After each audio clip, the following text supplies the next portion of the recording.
Hi, good evening అందరికీ.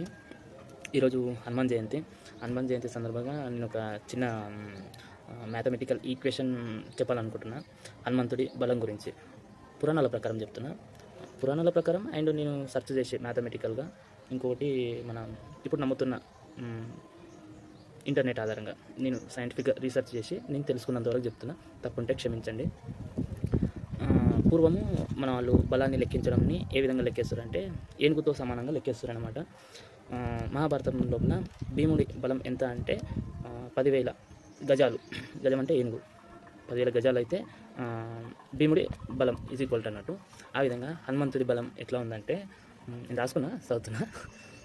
ఒక యావరేజ్గా ఇప్పుడు లెక్క ప్రకారం చూస్తే ఒక ఏనుగు మన ఏషియా కాంటినెంట్ లోపల ఉండే ఏనుగు 5,000 కేజీలు, 5,000 కిలోలు ఉంటుంది అనమాట ఒక ఏనుగు. ఆ విధంగా యావరేజ్గా మనం 4,000 లెక్కేసినా కానీ 10,000 గజాలు అయితే ఒక దిగ్గజం, 10,000 దిగ్గజాలు అయితే ఒక మహాగజం, 10,000 మహాగజాలు అయితే ఒక ఐరావతం, 10,000 ఐరావతాలు అయితే ఒక దేవేంద్రుడు.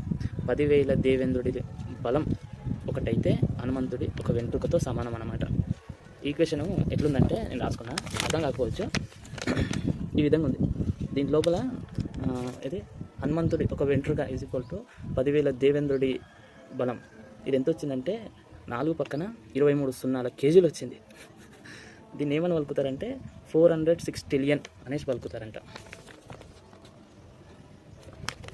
ఇదేదో నేను రాసుకున్నది కాదు, సైంటిఫిక్గా మ్యాథమెటికల్గా ఇప్పుడు మనం అందరం నమ్ముతున్న ఇంటర్నెట్ అంటే గూగుల్ జెమినీని అడిగి నేను తెలుసుకున్నా.